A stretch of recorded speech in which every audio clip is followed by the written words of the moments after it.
6-ton iconic altar stone at the heart of Stonehenge originated from northeastern Scotland rather than southwest Wales. The discovery shows that its construction was a far greater collaborative effort. At the very center of Stonehenge rests the altar stone, a single slab that might just rewrite everything we thought we knew about this ancient monument. For years, people believed it was simply another bluestone. But findings tell a bigger story.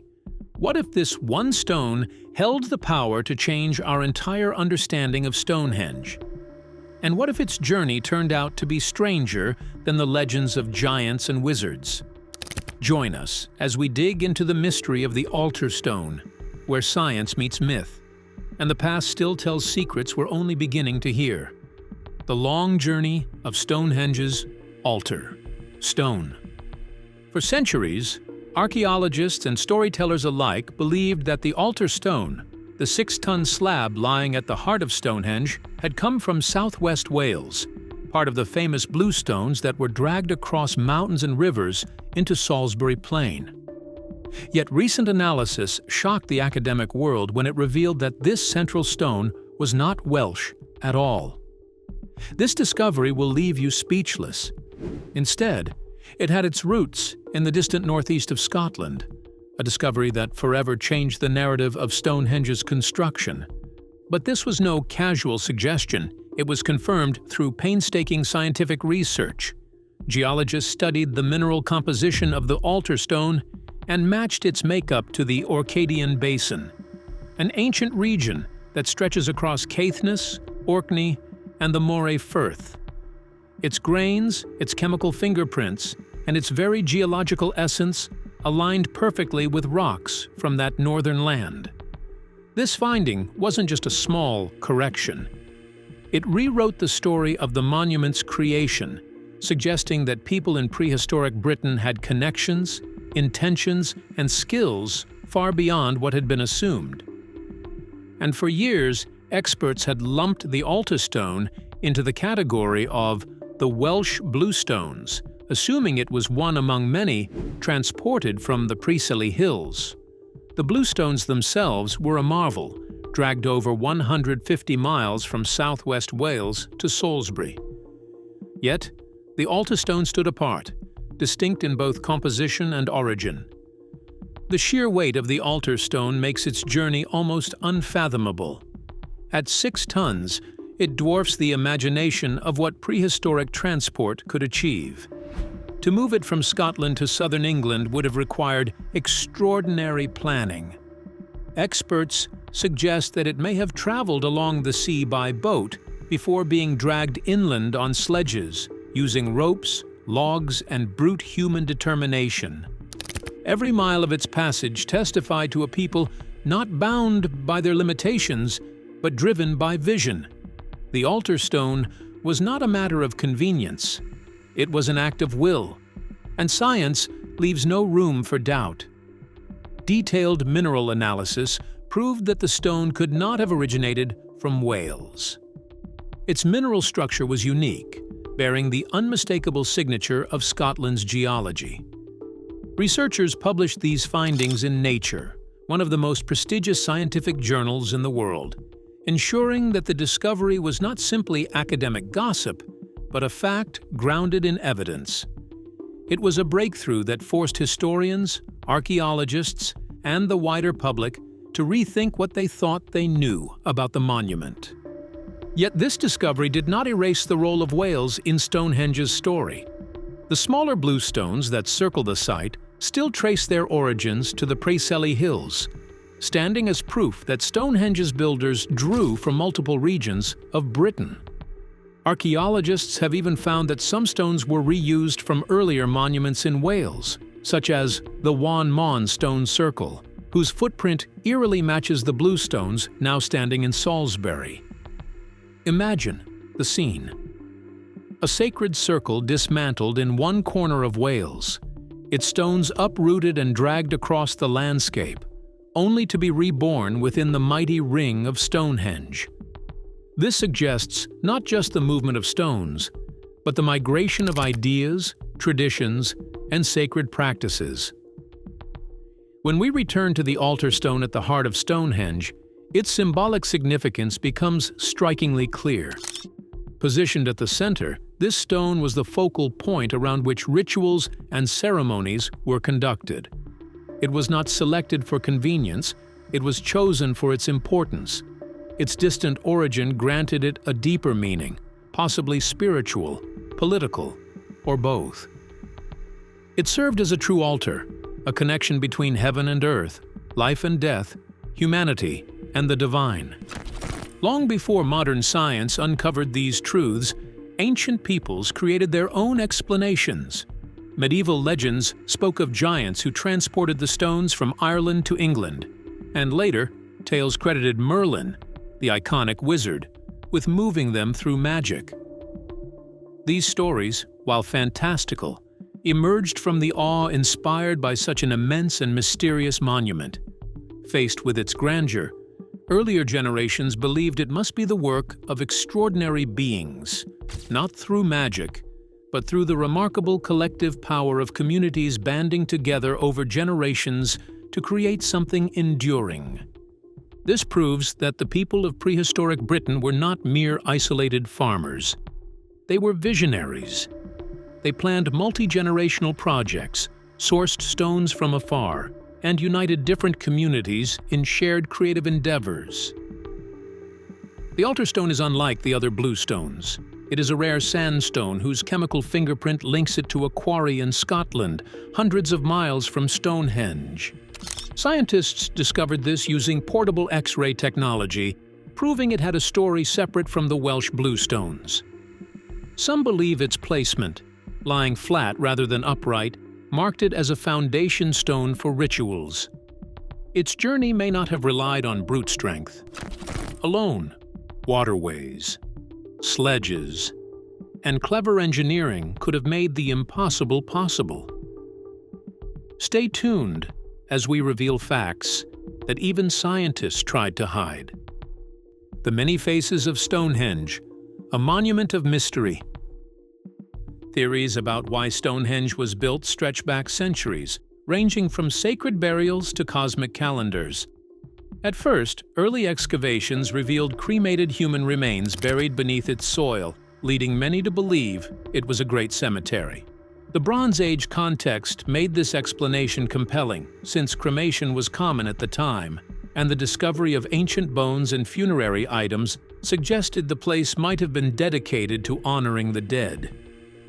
Yet, this was only the beginning of the mystery, for Stonehenge seemed to be more than just a graveyard.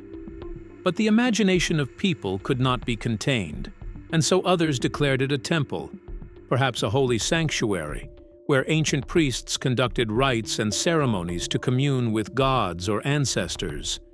And yet science brought new revelations, pulling back the veil of legend to reveal astonishing truths. Recent research now suggests that Stonehenge was more than a burial site or a temple. It was, in fact, a solar calendar. Archaeologists studying the layout of its massive stones noticed patterns that mirrored the structure of a year. The 30 towering sarsen stones that formed the outer ring could represent 30 days in a month, with 3 weeks of 10 days each, a system that gave 360 days when multiplied by 12 months. But the builders did not stop there, for they included the 5 trilithons, massive structures of 2 uprights topped by a horizontal stone, likely meant to mark the additional 5 days needed to complete a 365-day year. And to achieve even greater precision, the builders seem to have included 4 special outlying stones, which might have been used to track leap years, thus acknowledging the extra quarter day in Earth's orbit around the Sun. Such an advanced understanding of astronomy nearly 5,000 years ago is staggering, for it shows that these ancient people had both the intelligence and the desire to measure time accurately. This calendar would not have been a mere intellectual exercise. It would have been vital for survival. With it, they could schedule the planting and harvesting of crops, time their festivals, and know when to hold religious ceremonies. Life itself, with its cycles of famine and abundance, would have depended on this mastery of the seasons.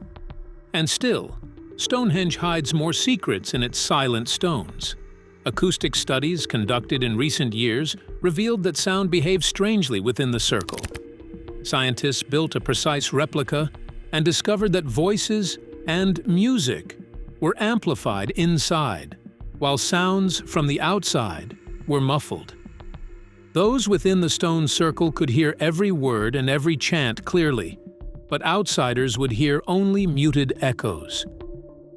Even more extraordinary when struck, some of the stones rang like bells, producing musical tones. It is possible, then, that Stonehenge was also a concert hall of sorts, a sacred performance space where ritual and music blended with astronomy and religion. And this blending makes sense, for the people of that age did not separate science from spirituality or music from ritual. Everything was woven together in the fabric of their lives. Stonehenge, then, may have been a place where priests sang and chanted, their voices echoing and magnified, while the rising and setting of the sun aligned with carefully placed stones, marking the passage of time. The ceremonies would have been breathtaking, filled with firelight, sound, and the slow turning of the heavens above. To stand within the circle must have felt like standing inside a universe built of stone, where every sound, every shadow, and every alignment had meaning. And the symbolism does not end there, for Stonehenge was also deeply communal.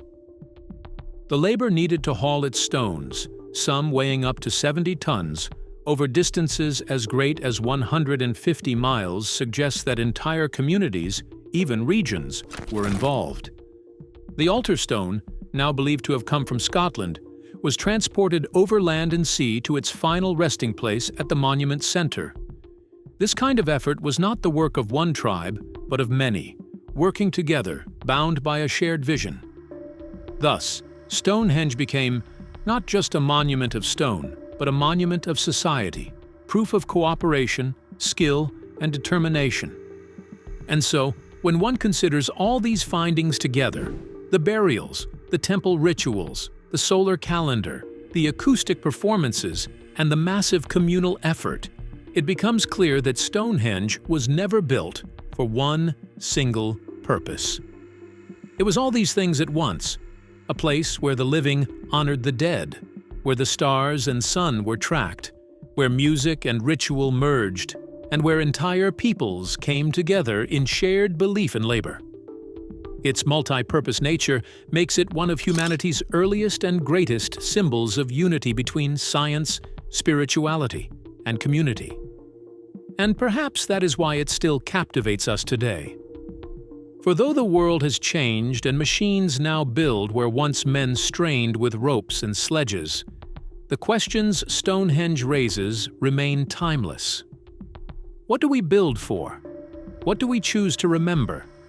And how do we, as communities, leave behind monuments that speak of who we are? Stonehenge is a reminder that even in the distant past, humans were thinkers, dreamers, and builders of wonders that connected heaven and earth, sound and silence, life and death. Let's dive into the facts and dates that have shaped the mystery behind Stonehenge. The living stones of Stonehenge. At first glance, the name Stonehenge seems simple, but it carries a story of its own. Derived from the Old English words meaning stone hanging, it was chosen because the giant trilithons, two massive, upright stones topped with a horizontal lintel, resembled medieval gallows. This grim comparison gave the monument an eerie association in people's minds, as if death and mystery were part of its essence. But Stonehenge was never just about its stones. Archaeological studies reveal that the site evolved in phases over more than 1,000 years, beginning as a simple earthwork enclosure around 3000 BCE, before the great sarsen stones were raised centuries later. This long timeline suggests not one generation's vision, but an evolving tradition passed down and reshaped across centuries. The living aspect of Stonehenge becomes clear when we realize it was built in harmony with the skies. The entire structure is aligned with the summer solstice sunrise and the winter solstice sunset, making it a giant, astronomical marker. To the people who built it, this alignment may have signified more than timekeeping. It was a way to connect heaven and earth, ensuring that rituals were tied to the cycles of the sun and seasons. Even the sarsen stones themselves tell a deeper story. Geochemical testing has shown that most of them came from West Woods in Wiltshire, about 15 miles north of Stonehenge. That discovery solved a long-standing mystery about their origin, but it also highlighted the effort invested in bringing such massive stones over hills and valleys to Salisbury Plain. It wasn't just labor, it was devotion. Recent discoveries also show that Stonehenge was not an isolated monument, but part of a much larger ritual landscape.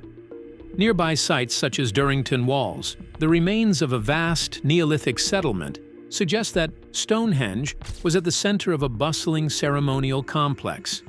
Thousands of people likely gathered here for feasts, rituals, and seasonal celebrations. Animal bones unearthed from Durrington Walls show that people brought livestock from as far away as Scotland. Proof of large-scale gatherings and a shared cultural identity stretching across Britain. And then there's the mystery of the Aubrey Holes, 56 pits arranged in a circle around the earliest earthwork. Once thought to simply mark boundaries, new theories suggest they may have held wooden posts, cremated remains, or even served as a lunar calendar to track eclipses. Stay tuned. That's not all. The echoes of Stonehenge, unearthing its hidden story. Stonehenge rises not just as a circle of stones, but as the layered memory of an ancient people. It was never built in a single moment. Instead, it grew over time, each generation leaving its own mark. What makes Stonehenge so striking is how each stage reveals a different purpose. Archaeologists uncovered cremated remains from its earliest phase, showing it began as a sacred burial ground. Later, its alignment with the midsummer sunrise and midwinter sunset revealed a cosmic function, a calendar written in stone. And still later, discoveries of animal bones and pottery at nearby Durrington Walls showed it was also a place of feasting and gathering, where entire communities came together. The discoveries go on, revealing the beauty embedded in stone.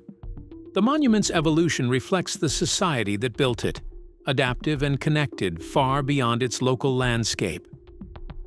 Scientific studies of bones buried there prove some of the dead came from distant regions of Britain, even continental Europe.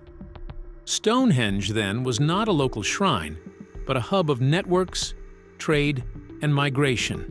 It was where ideas, people, and traditions converged.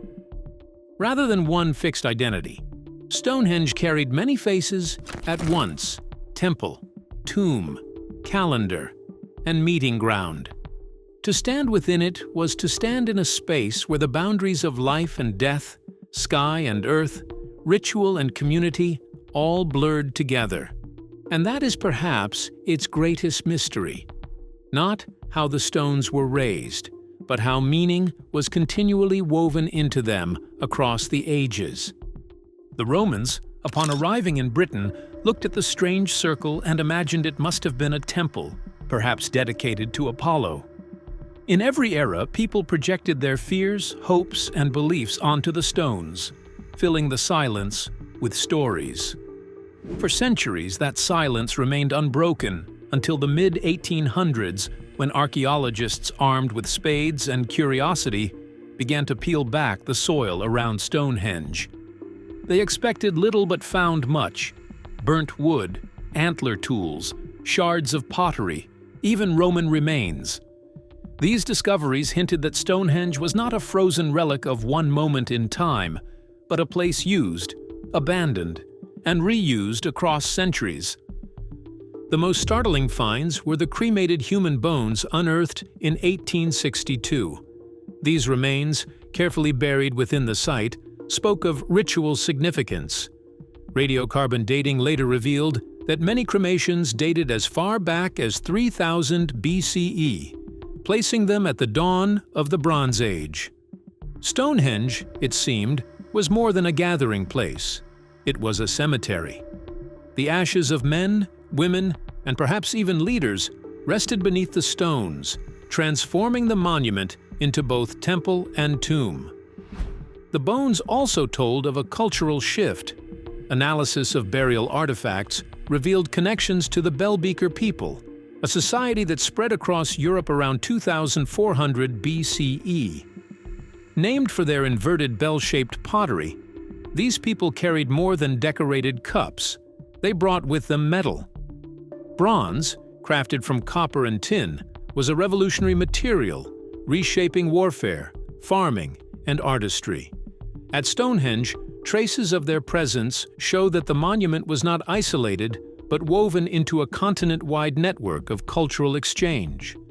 Through isotope analysis of the cremated bones, scientists discovered that some of the dead buried at Stonehenge were not locals, but had traveled from as far away as Western Britain and even continental Europe.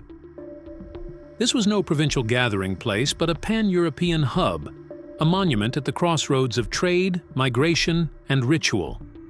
But perhaps the most astonishing revelations came not from bones, but from the stones themselves. For generations, it was believed that all the rocks came from the nearby Salisbury Plain. Then geologists discovered that many of the smaller stones, known as bluestones, originated in the Preseli Hills of Wales, over 150 miles away. Transporting them across mountains, rivers, and sea without wheels or beasts of burden would have been nearly impossible. And yet, it was done. The story grew stranger still in 2015, when excavations at Wan Mawn in Wales revealed a ghost circle, empty stone sockets arranged in a ring strikingly similar to Stonehenge. It appeared that the builders had dismantled this earlier monument, uprooted its stones, and carried them to Salisbury to begin anew. Why? Perhaps the stones were seen as sacred, holding ancestral power that could not be abandoned. Moving them was not recycling, it was resurrection. Stonehenge, then, was not simply built, but transplanted, carrying memory from one sacred site to another. Even the great 6-ton altar stone has its own story. Long assumed to have come from Wales, recent research shows it originated much farther north in Scotland. The effort required to move such a stone suggests it was not chosen for convenience, but for symbolism. Stonehenge was a circle of unity, its stones, drawn from far-flung corners of Britain, a physical map of connection.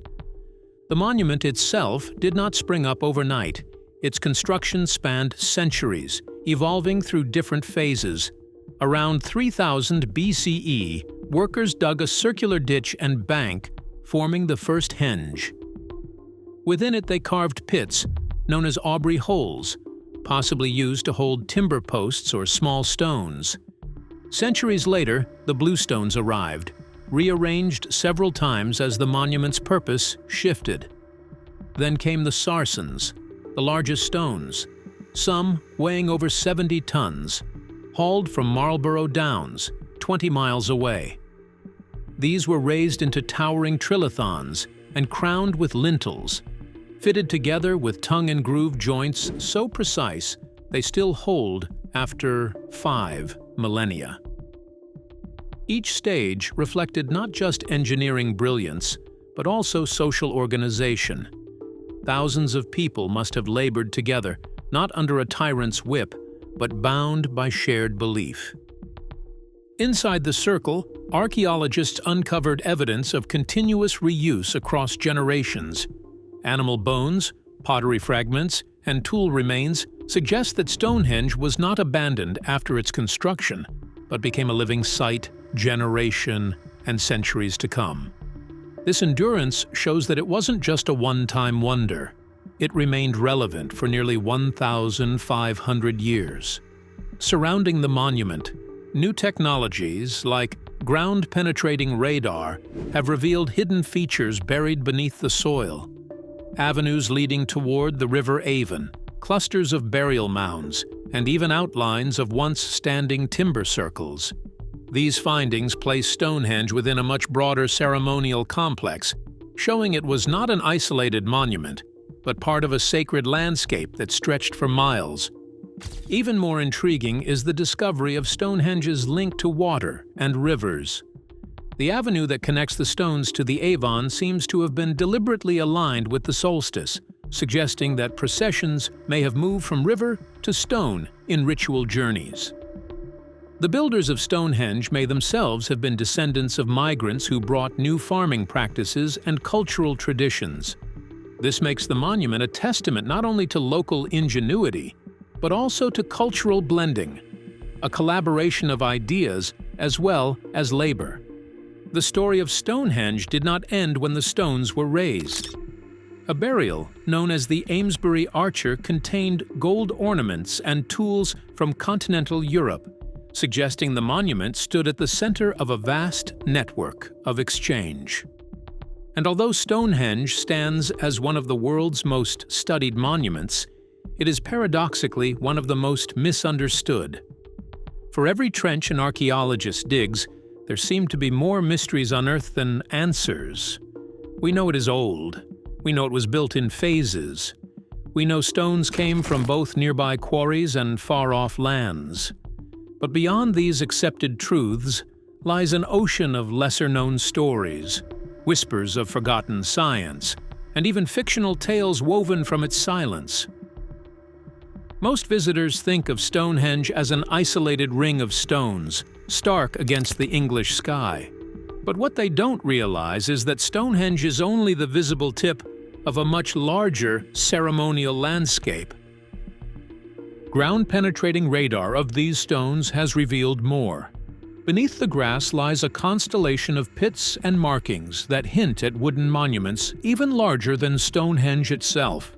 Some scholars suggest that these ghost monuments formed a ritual corridor across the landscape, now buried and invisible to the naked eye. If true, Stonehenge was not just one circle of stones, but part of a sprawling sacred geography that stretched for miles. To the modern eye, Stonehenge appears in shades of gray, weathered by rain and centuries of wind. But few know that the stones were once vibrant. Traces of pigments have been found on some surfaces, suggesting that Neolithic builders painted them. Red ochre, black charcoal, and perhaps even white chalk washes could have transformed the monument into a blazing spectacle during ceremonies. Imagine the stones glowing crimson in the firelight of midsummer festivals, or gleaming white in the winter sun. A kaleidoscope of meaning lost to time. And beyond pigment, lichens and minerals embedded in the stones may have shimmered under torchlight, turning the circle into a luminous stage. Ancient people did not build a drab monument of gray. They built a theater of light and color. One of the strangest discoveries came not from archaeologists, but from physicists. In the 1970s, researchers recorded unusual magnetic anomalies within the circle. Compasses spun unpredictably near certain stones, suggesting that they retained strong magnetic fields. Some geologists argue this was natural, caused by iron-rich minerals, but others whisper about deliberate placement. Perhaps the builders understood magnetism in ways we do not, aligning stones to harness the Earth's invisible forces. If true, Stonehenge was not only a solar temple, but also a magnetic machine built to interact with the unseen energies of the Earth. Today, Stonehenge is more than an ancient ruin. It is a UNESCO World Heritage Site, visited by over 1 million people a year. To modern Druids, it remains a sacred place where the solstices are celebrated with ceremony and song. To archaeologists, it is a treasure chest of clues, with new discoveries still emerging from the soil and from scientific study. To tourists, it is a wonder, a reminder that even in an age without machines, humans could create monuments that defied time. What do you think about Stonehenge? Do you believe in all its historical dating? Share your thoughts in the comments below. Don't forget to like and subscribe to our channel. Also, click on the next video on your screen. You won't want to miss it.